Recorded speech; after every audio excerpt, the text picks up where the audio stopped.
Buenas tardes, estimados y estimadas colegas del Colegio de Profesionales en Orientación. Es un gusto tenerles en este día, a cada uno de ustedes que nos acompaña y los que observarán este video posteriormente también. El día de hoy tenemos la charla Señales de alerta en el hogar con respecto al fenómeno suicida y autolesiones. Para eso tenemos al colega máster Jorge Robles Morillo, que se ha especializado en este tema y que nos acompaña en esta tarde. Bienvenido, Jorge. Sí, muchas gracias, David. Muchas gracias al colegio por esta invitación. Para mí siempre es un honor y un placer compartir con todos ustedes. Un saludo a todas y a todos los colegas en este tiempo y felicitarlos por esa gran labor que han estado realizando durante toda esta cuarentena, pandemia, ¿verdad? Que ya no son 40 días, sino que ya llevamos, creo que son como 4 meses aproximadamente. Y también un saludo a algunos padres de familia que sé que nos están sintonizando en este momento. Y un placer nuevamente estar con ustedes. Gracias, Jorge. Bienvenido y qué bueno poder compartir este espacio. Me uno a su saludo, a los colegas. Estos días han sido difíciles, ¿verdad? Ansiedad y noticias que salen atacando al gremio y demás, algunos, pero que han sabido dar la cara, ¿verdad? En medio de las circunstancias y que se mantiene la mística de cada uno de ellos en su forma de trabajar, que siempre enfocados en lo primordial, que es el estudiante o el orientado en nuestro caso. Sí, correcto, así es. Bueno, el tema de hoy, Jorge, nos trae un panorama, ¿verdad? Que como mencionamos, estamos viviendo una época de ansiedad donde la inteligencia emocional tiene que relucir, ¿verdad? Y demás, para poder enfrentar todo el estrés y demás que genera esta situación. A esto queremos unir también lo que es el tema de las autolesiones y la problemática o el fenómeno suicida, ¿verdad? Que ya pues hemos venido conociendo y tratando en otros espacios y que pues quisiéramos ver cómo podemos ligar estos dos temas, lo que es la pandemia y las señales de alerta con respecto a las autolesiones y el fenómeno suicida. Para eso, Jorge, te traje algunas preguntas y quiero iniciar entonces con la primera. Y precisamente es esto, que existe o puede existir una relación entre el contexto actual y un aumento o un posible aumento de casos de autolesiones o intentos de suicidio, Jorge. Sí, voy a permitirme compartir con ustedes una presentación.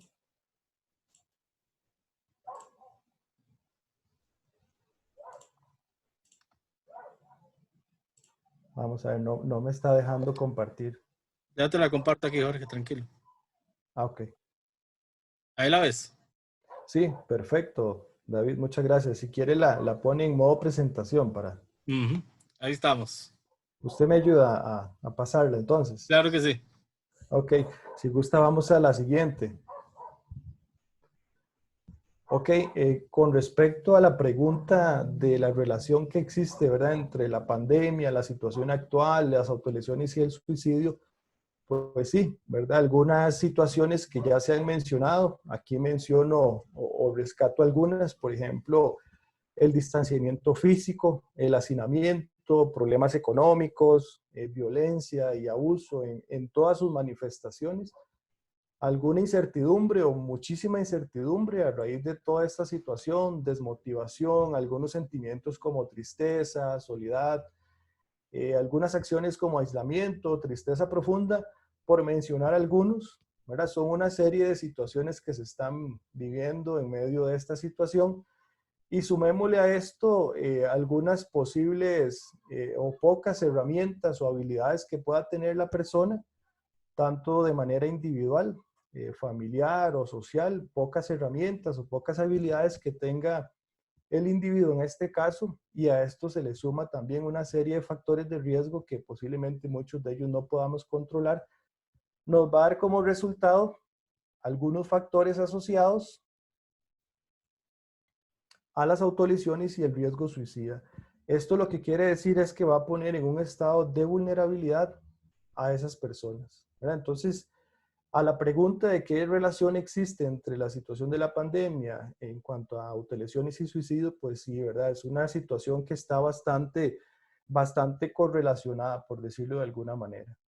Y sí me gustaría hacer énfasis o recalcar, o más bien mencionar algunos términos o conceptos importantes como es el de autolesiones. Si gusta, le damos a la siguiente.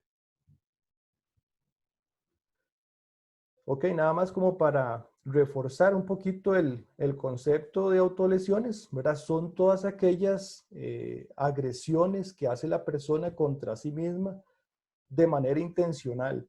Esto implica hacerse algún tipo de daño y formar una serie de heridas que se vean físicamente, ¿verdad? Como una manera de poderlas mostrar ante las demás personas, aunque a veces o muchas de las situaciones que presentan los estudiantes tratan de esconderlas, pero para ellos es importante verlas, esas heridas, porque es parte de este comportamiento.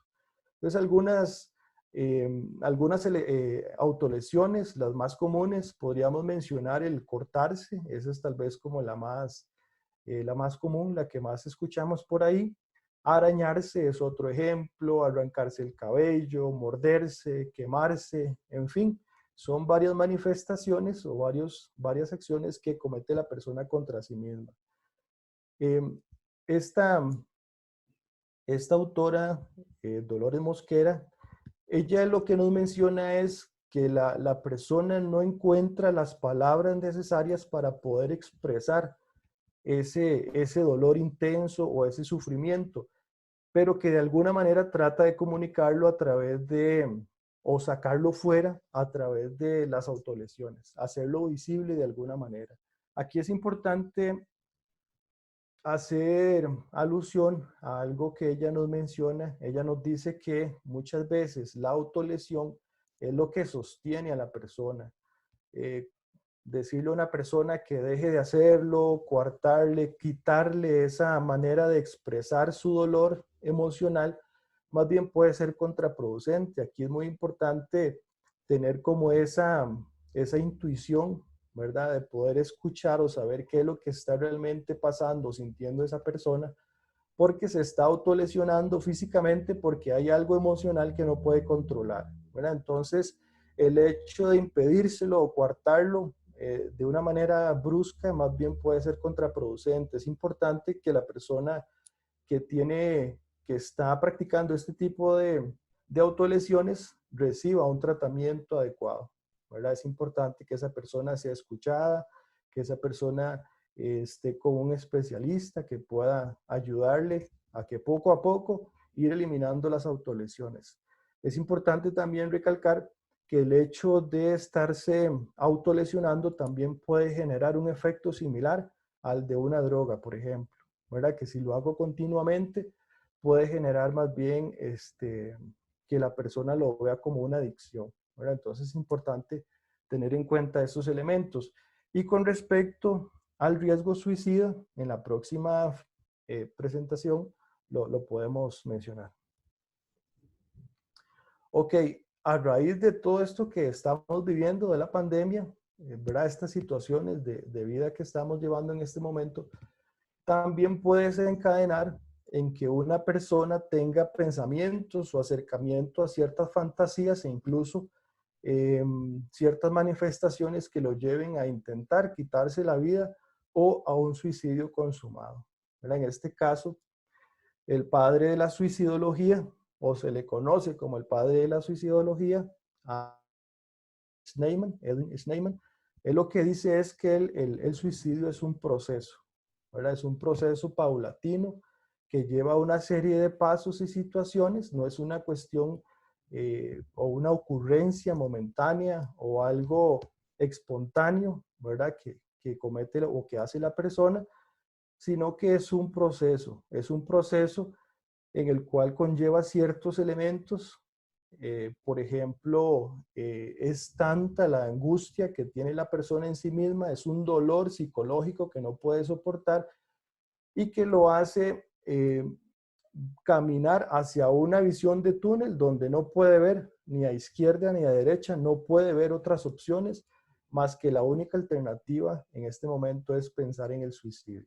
Y lo podemos ver en la siguiente filmina, donde vemos precisamente ese proceso paulatino, donde la persona empieza en un estado, ¿verdad?, donde hay alguna necesidad significativa para ella y que se ve frustrada por alguna u otra razón. Entonces su frase común puede ser, me duele la pérdida. En este caso pongamos un ejemplo del trabajo, ¿verdad? Que es uno de los temas que más se está escuchando por ahí. Entonces la persona manifiesta ese dolor por esa pérdida que él o ella tienen, ¿verdad? De su trabajo. Entonces dice, me duele haber perdido mi trabajo, ¿verdad? Es una necesidad significativa frustrada. Este mismo autor menciona o dice que que si ese dolor continúa, va en aumento, va a llegar a aumentar precisamente esa frustración. Entonces su frase en ese momento podría ser, me duele demasiado, ¿verdad? Por ejemplo, resulta que, bueno, tiene un mes, 2 meses de haber perdido su trabajo, entonces no puede tener dinero para pagar, por ejemplo, la comida, el pago de su casa, algunas otras deudas. Entonces eso, ¿verdad? Esa frustración va en aumento. Como paso número 3, ese dolor empieza a ser un poco intolerable.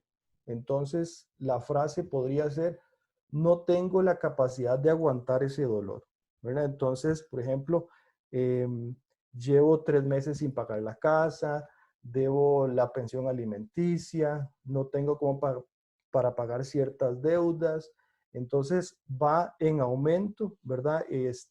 Esa frustración y se vuelve un dolor incontrolable. Entonces, ya para el cuarto paso, la persona empieza a ver la vida como una solución a esos problemas, ¿verdad? Entonces se empieza a percibir de que suicidándose, quitándose la vida, él puede frenar esas situaciones, ese dolor incontrolable que él tiene, ¿verdad? Entonces ve esa visión de túnel, ¿verdad? Ve el suicidio como su única salida. Pero no se queda ahí. Él menciona otro quinto nivel, que es cuando esa tolerancia que muchos tenemos con respecto al dolor se ve minimizada, ¿verdad? Entonces, es tal el dolor, ¿verdad? Que me duele demasiado como para seguir viviendo. Esa es la expresión que siente una persona. Pero aquí se le suma un elemento más y ese elemento se le conoce como detonante. ¿Cuál podría ser un ejemplo? Bueno, un cobro judicial, por ejemplo, o la solicitud del dueño de su casa, por ejemplo, de donde esté alquilando y le pida el desahucio, ¿verdad? Que le desaloje. Entonces, ese detonante más el cúmulo de todas estas cositas que ha estado viendo anteriormente es lo que puede llevar a una persona a pensar en quitarse la vida, ¿verdad? Entonces, es importante que nosotros prestemos atención a esos elementos que les estoy mencionando en este momento. Excelente, Jorge. Sí, yo creo que es importante entender el tema de que es un proceso, ¿verdad? De que si bien es cierto tenemos 4 meses de este periodo actual, ¿verdad? Hay cosas que ya venían encaminadas desde antes, situaciones, y que la misma pandemia en sí puede ser un detonante como lo estabas mencionando. Y igual cada una de las consecuencias que trae, el caer en la enfermedad, el perder un familiar, el perder el empleo, el no poder salir y estar aislado, cada uno de esos aspectos podría constituirse un detonante en una situación que ya existe previamente. Correcto, correcto. Muy bien, entonces, para continuar, Jorge, la siguiente pregunta es, ¿qué podemos entender por señales de alerta y cómo las podemos identificar, digamos, en Ujú. relación al tema. Sí, sí, es muy importante mencionar el tema de las señales de alerta, porque tanto la persona que tiene un comportamiento de autolesiones como una persona en riesgo suicida, generalmente tienen o manifiestan una serie de señales que son importantes que nosotros tengamos en consideración. Entonces, si gusta, ponemos la presentación. Ujú. Ahí vamos.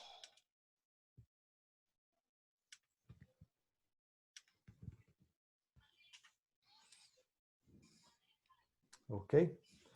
Eh, Nada más como para retomar, señales de alerta, ¿verdad? Es una serie de actos, de conductas, de comportamientos, sentimientos, comentarios o acciones que nos dicen, ¿verdad? A los que estamos viendo esas conductas o estas señales, que algo no anda bien en la persona, ¿verdad? Y a esto le sumamos factores de riesgo. Hablemos de factores de riesgo individuales, familiares, sociales, que se le suman a estas situaciones, ¿verdad? Entonces, ahí podríamos decir que alguna persona está en mayor vulnerabilidad que otras, ¿verdad? Por ejemplo, factores de riesgo individual, bueno, pocas habilidades emocionales para poder enfrentar ciertas situaciones. Factor de riesgo familiar, bueno, poco apoyo o nulo apoyo por parte de la familia, una familia donde hay un ambiente de violencia, de agresión, de abuso, bueno, eso es un factor de riesgo. A nivel social, bueno, situaciones que se dan a nivel social de la comunidad en la que se encuentra la persona, ¿verdad? Entonces es importante que nosotros tengamos en consideración todos esos factores, sumados a lo que ya mencionamos anteriormente. Bueno, ¿cuáles pueden ser algunas señales de alerta que nos dicen que algo no anda muy bien?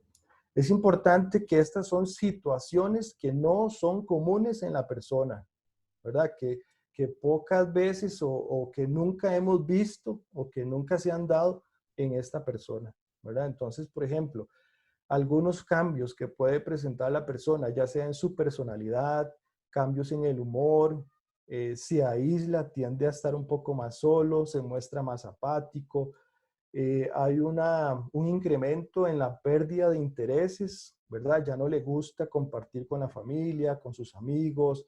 Si le gustaba, por ejemplo, el deporte, bueno, ya no practica el deporte, hay cierta apatía, ya no, ¿verdad? No le muestra ese interés. E incluso algunos cambios en cuanto a su alimentación, ¿verdad? Una persona que deja de comer, que come poco, o más bien todo lo contrario, ¿verdad? Aumenta su ingesta y eso también es un cambio importante.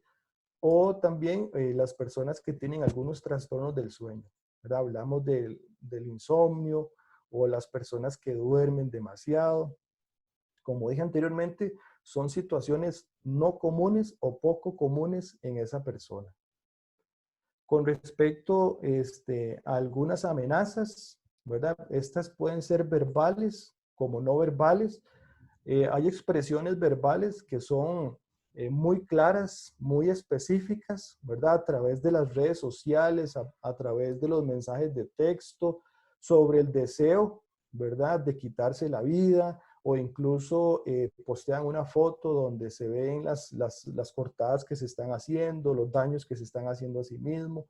Son algunos elementos que nos pueden decir, bueno, que algo no anda bien. Y algunas manifestaciones no verbales, por ejemplo, puede ser como la visita a familiares, visita en estas circunstancias, hablemos de videollamadas o contacto a familiares que no son comunes, ¿verdad? Que no es eh, eh, lo cotidiano, ¿verdad? Que visitemos o que llamemos, sino que hay algo ahí, ¿verdad? Que la persona está haciendo. El deshacerse de sus objetos favoritos, preciados, esto es una señal de que hay algo que anda ahí detrás, ¿verdad? Buscar en internet, por ejemplo, las maneras de quitarse la vida, accesar a ciertos medios eh, o armas con los que se puede hacer daño, ¿verdad? Esto es importante también que nosotros le prestemos atención. Ok, creo que hay una filminita antes de esta.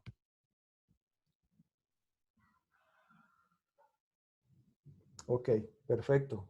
Sí, con respecto a los sentimientos, ¿verdad? Hay una serie de sentimientos que nos dicen que una persona que está autolesionándose o que está fantaseando con quitarse la vida, hay unos sentimientos que son muy propios de estos comportamientos, tales como el miedo, pierde el valor hacia sí mismo como persona y hacia otras personas. La desesperación es uno de los sentimientos más fuertes, el odio, la vergüenza, la culpa, la impotencia, ¿verdad? De no tener las herramientas para enfrentarse a estas situaciones, son algunos de los sentimientos que manifiestan o presentan estas personas cuando están sumidas en alguno de estos comportamientos. Y es tanta la desesperanza o el poco valor hacia sí mismo que empiezan a realizar una serie de acciones que los comprometen, ¿verdad? Que le comprometen su salud y su vida. Por ejemplo, el consumo de drogas, de alcohol. Son personas que han sufrido algún tipo de pérdida en pocas semanas atrás, ya sea de trabajo, algún familiar, etcétera, la pareja, por ejemplo, ¿verdad? Entonces son una serie de acciones que hacen las personas eh, y que nos dicen, ¿verdad? Que esto no es común en ellos, ¿verdad? Entonces ese tipo de cositas es importante prestarle bastante atención. Si gusta avanzamos, David. Ok, la anterior. Y con respecto, estas manifestaciones que les acabo de mencionar tienen mucha relación con las personas que presentan riesgo suicida o fantasía suicida. Y estas específicas tienen que ver con las autolesiones, ¿verdad? Entonces les voy a mencionar algunas de estas señales de riesgo. Por ejemplo, frecuentes cicatrices, ¿verdad? Que no tienen explicación o razón, ¿verdad? Aparente, algunos cortes o quemaduras. Generalmente hay zonas del cuerpo que son más comunes, por ejemplo, los brazos, los muslos, las caderas, el vientre, ¿verdad? Entonces son ciertas cortaditas o cicatrices que aparecen en estas partes del cuerpo. Otra de las señales de alerta, bueno, es encontrar manchas de sangre en alguna de las partes de la ropa, ¿verdad? Otras personas utilizan ropa para disimular un poco esas heridas, ¿verdad? Entonces, por ejemplo, un suéter, un día muy caluroso, pero es posible que nosotros veamos este tipo de personas utilizando un suéter, ya que sus lesiones son muy evidentes o muy recientes. Por ejemplo, negativa a desvestirse en presencia de alguien. Por ejemplo, si alguno de nuestros hijos, ¿verdad? Comúnmente anda un poco más holgado de ropa, más flojo, no tiene ningún inconveniente en ponerse una camisa frente a nosotros. Bueno, ya no lo hace, ya no es tan común en él. Entonces es importante que prestemos esa atención a ese tipo de cosas. O por ejemplo, ir al médico, ir a la playa, a una piscina, donde tiene que exponerse físicamente, ¿verdad? Entonces ya hay una negativa con respecto a esto. Otra señal de alerta posible es cuando empiezan a desaparecer ciertas cosas en el hogar, como por ejemplo cuchillos o cristales, cosas con las que las personas se pueden hacer daño, ¿verdad? Entonces es importante prestar atención a eso. Y una muy común es el aislamiento, ¿verdad? La persona se retrae, se mete mucho en su cuarto, no sale, cierra la puerta, no quiere compartir con el resto de la familia. Entonces es una situación a la cual debemos de prestarle muchísima atención. Bien.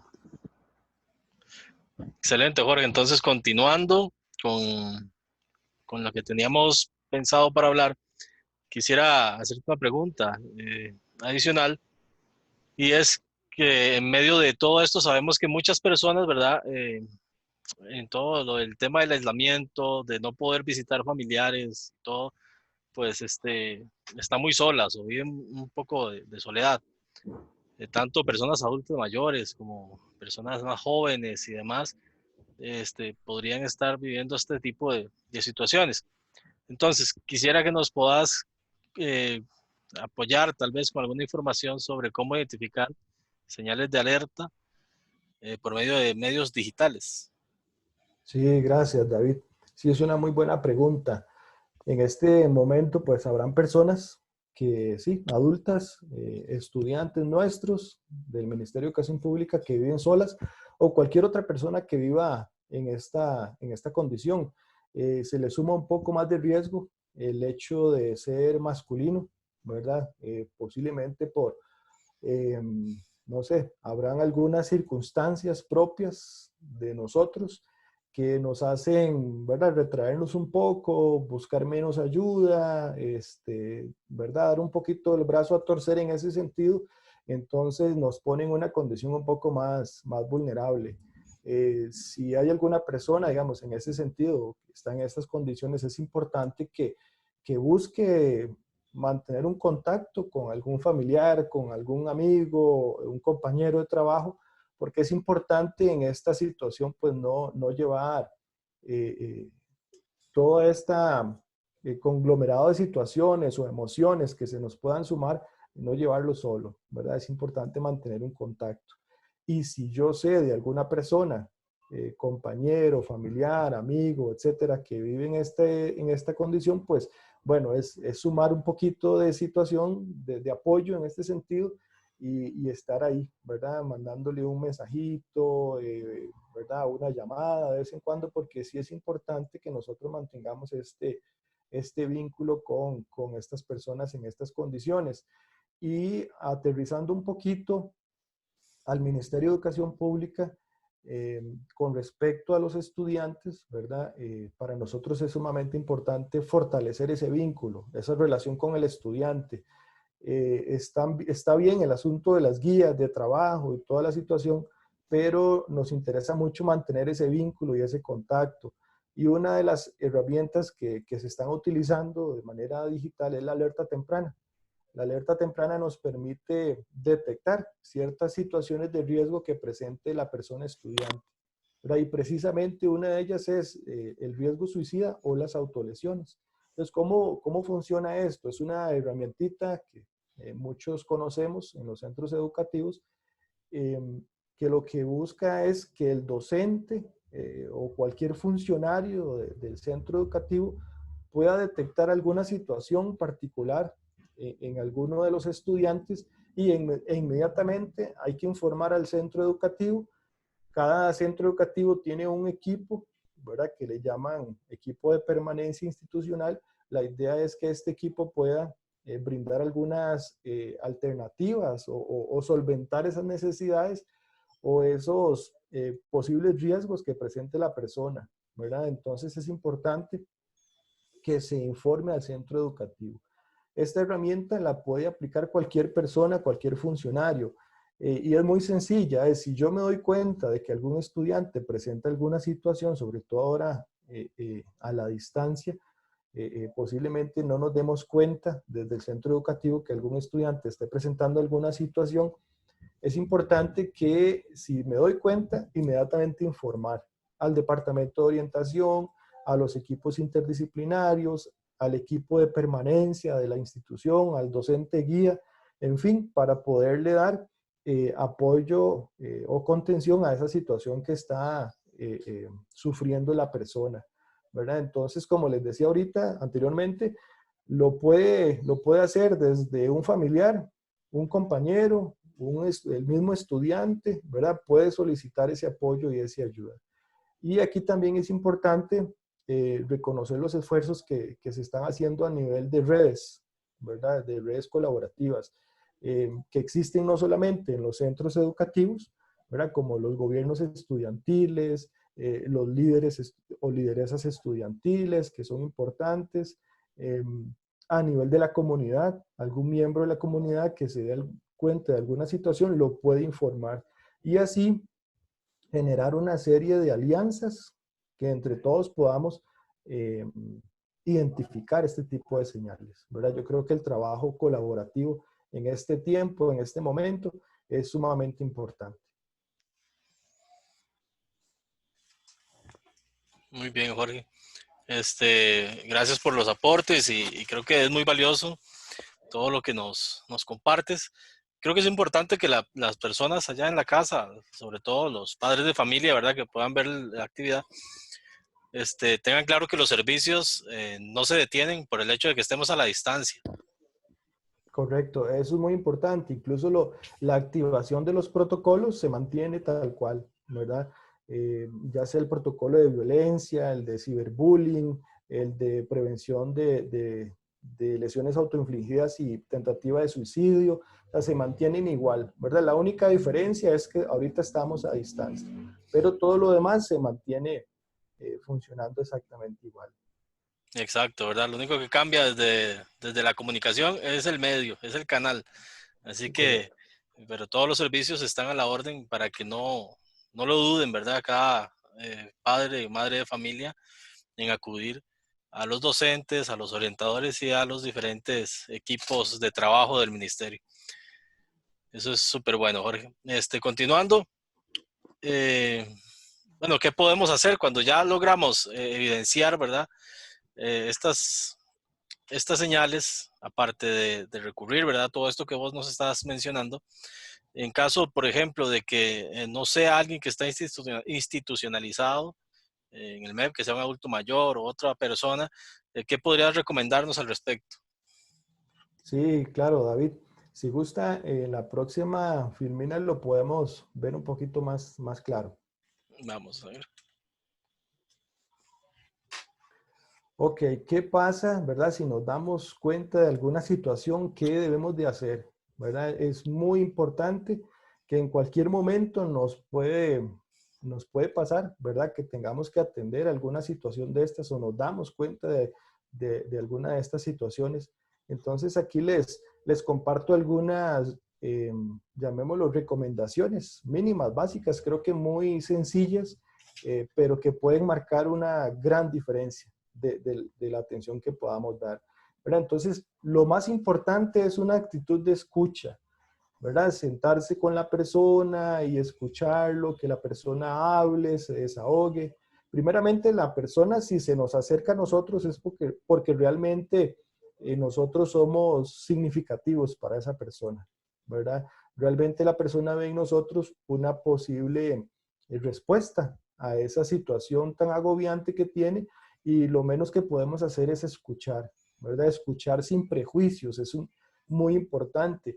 Que la persona se sienta en un ambiente de confianza, de que nosotros tratemos de mantener la calma, de escuchar y que dejar que la persona se desahogue y pueda explorar un poco esas sensaciones y sentimientos que tiene, ¿verdad? A veces nos preocupamos mucho porque, bueno, ¿qué le voy a responder? Bueno, en este momento lo que más importa es que nosotros escuchemos, ¿verdad? Tengamos una apertura de escuchar a la persona. No entrar en un debate de opiniones, no es que esto no es así, esto no es así, pero ¿por qué esto? ¿Por qué lo otro? ¿Verdad? No juzgar el hecho de lo que la persona nos está contando. Puede ser que nosotros tengamos una posición, bueno, pero en este momento no interesa tanto lo que nosotros creamos, ¿verdad? Sino que es que la persona pueda desahogarse y hablar, ¿verdad? Recordemos que lo que está buscando una persona con un comportamiento de autolesiones o una persona en riesgo suicida es que alguien le brinde una ayuda, una posible ayuda, ¿verdad? Aquí les coloco algunas recomendaciones de dónde podemos buscar ayuda. E inmediatamente cuando nosotros estamos ahí con la persona, escuchándola y, ¿verdad? Que ella se desahogue y cuente toda su situación. Es importante un detalle, no dejar solo a la persona, decirle, bueno, un momentito aquí, voy a hacer tal cosa, voy a hacer lo otro, voy a llamar allá, voy a buscar acá. No, es importante que en todo momento la persona se sienta acompañada. Implica un riesgo si nosotros dejamos solo a esa persona, ¿verdad? En medio de esta crisis o esta situación. Es importante ese detalle. Inmediatamente después de esto, buscar ayuda profesional. Si tenemos la posibilidad de contactar al EVAIS, a la clínica o al hospital, bueno, entonces hagámoslo, ¿verdad? Es sumamente importante que no dejemos que si es un viernes en la tarde, no, el lunes, hasta el lunes abren, no. Vamos a ir inmediatamente, nos demos cuenta de la situación. Otro elemento que nos puede ayudar es llamar al 911. Cuando uno llama al 911 y, y explica la situación a nivel interinstitucional, se genera un protocolo, ¿verdad? Entonces llaman a varias instancias para poder atender la situación. Incluso puede ser que lleguen donde se encuentra la persona, ¿verdad? Para trasladarla, para atenderla, etcétera. Y hay algunas líneas telefónicas gratuitas donde también se puede accesar de manera, creo que, bueno, esta de Aquí Estoy, creo que esa sí tiene un horario, si mal no me equivoco es de 8 a 5, pero sí es importante que nosotros tengamos a mano ese tipo de recursos, ¿verdad? Que es una red de voluntariado profesionales que atienden este tipo de situaciones. Y el ministerio también abrió unas líneas de apoyo, ¿verdad? Que ahorita están acá proyectadas, donde podemos llamar, o incluso hay 2 correos electrónicos donde también podemos escribirles y ser atendidos de esa manera, ¿verdad? Entonces yo creo que es importante que nosotros tengamos claro algunas acciones, algunas cositas básicas que son importantes de tomar en cuenta a la hora de enfrentarnos a una situación como estas y algunas alternativas que nos pueden servir para hacer referencia a este tipo de situaciones que puedan presentar las personas. Perfecto, Jorge. Tal vez para continuar, no sé qué recomendación adicional nos podés dar. Sí, gracias, David. Más que recomendaciones, me gustaría dejar algunos recordatorios, ¿verdad? Por ejemplo, que la persona que se autolesiona o que está en riesgo suicida realmente no quieren morir. Hay una situación de ambivalencia, ¿verdad? Realmente no quieren morir, sino lo que tienen en su mente, en su situación, es que no quieren vivir esa situación que les está produciendo tantísimo dolor, ¿verdad? Lo que buscan es que alguien les pueda brindar una mano, literalmente, atender en ese momento, para ser escuchadas, para que se puedan desahogar y de esa manera, pues, ¿verdad? Dar un paso más allá de buscar ayuda profesional. Pero sí es importante dejar claro que ni las autolesiones, ni una persona en riesgo suicida está deseando morir, no. Lo que no quieren es enfrentar ese dolor, pero no tienen las herramientas emocionales, psicológicas para poderlas enfrentar. Y otro elemento que quisiera recordar es estar atentos, ¿verdad? Precisamente a esas señales de alerta, a esas posibles señales de alerta, ¿verdad? Sin llegar o caer en extremos, ¿verdad? No es que ahora vamos a andar ahí viendo detallitos que no, ¿verdad? Que no vamos a engrandecer más de lo que son, ¿verdad? Pero sí es importante estar atentos, pero sin llegar a esos extremos. Recordar lo que acabamos de mencionar, una actitud de escucha, de comunicación, de diálogo, de empatía y de confianza puede marcar una diferencia entre la vida y la muerte literalmente, ¿verdad? Entonces es importante. Y si yo me encuentro en una situación de vulnerabilidad, buscar ayuda, buscar amigos, compañeros, profesionales, familiares que me puedan eh, prestar esa ayuda que yo necesito en este momento. Y otro elemento que quisiera rescatar por ahí es el aspecto del autocuidado, ¿verdad? Es importante que si yo soy una persona, un profesional de ayuda que brindo un servicio a otras personas, posiblemente me voy a desgastar. Entonces es importante que nosotros también tengamos cuidado de nosotros mismos, o incluso los mismos estudiantes, ¿verdad? Con tanta cosa que tanto trabajo y tanto hacinamiento y tanto distanciamiento físico, bueno, eso va a provocar muchas situaciones. Bueno, es buscar también espacios de autocuidado donde pueda, dentro de lo posible, realizar ejercicio físico, de respiración, tener una buena alimentación dentro de lo posible, eh, realizar algunas actividades de interés como la lectura, el dibujo, la escritura, en fin, una serie de cosas que me van a ayudar pues a bajar esos niveles de ansiedad, ¿verdad? Y de esa manera pues trabajar un poquito mejor las cosas. Y quisiera cerrar con esta frase de Víctor Frank. Él decía que a veces las situaciones de la vida cotidiana nosotros no tenemos el control de ellas, pero sí podemos controlar o tener control de la actitud con la que yo pueda enfrentar esa situación. Excelente, así es, Jorge. Yo te agradezco mucho el espacio y toda la información que nos has brindado. Creo que nos das herramientas muy importantes para poder estar al tanto de estas situaciones. Y quisiera también hacer un hincapié, ¿verdad?, en lo importante de reconocer que es un proceso sostenido en el tiempo, ¿verdad?, que no es algo que es de la noche a la mañana, porque no es nada raro que hoy en día, ¿verdad?, alguien se sienta desesperanzado, se sienta triste, desanimado y demás, porque toda la situación en sí lo genera, ¿verdad? Yo mismo lo he sentido en ocasiones, pero ver que eso sea algo sostenido y que sea progresivo, ¿verdad? Creo que es importante. Correcto. Sí, que la intención de esto es que nosotros podamos reconocer esas señales de alerta y que podamos interrumpir ese proceso, ¿verdad? Y que podamos dar soporte y atención y hacer un proceso con esa persona y hacer una referencia para que pueda ser atendida y no llegar a suicidios consumados, ¿verdad? Exactamente. Bueno, Jorge, entonces de esta forma damos el cierre a la actividad de hoy, dándote las gracias. Si quieres dar un mensaje de despedida a quienes nos han observado. Sí, muchas gracias. Reiterar las gracias a usted y al colegio por compartir este espacio y sobre todo esta temática que es tan importante.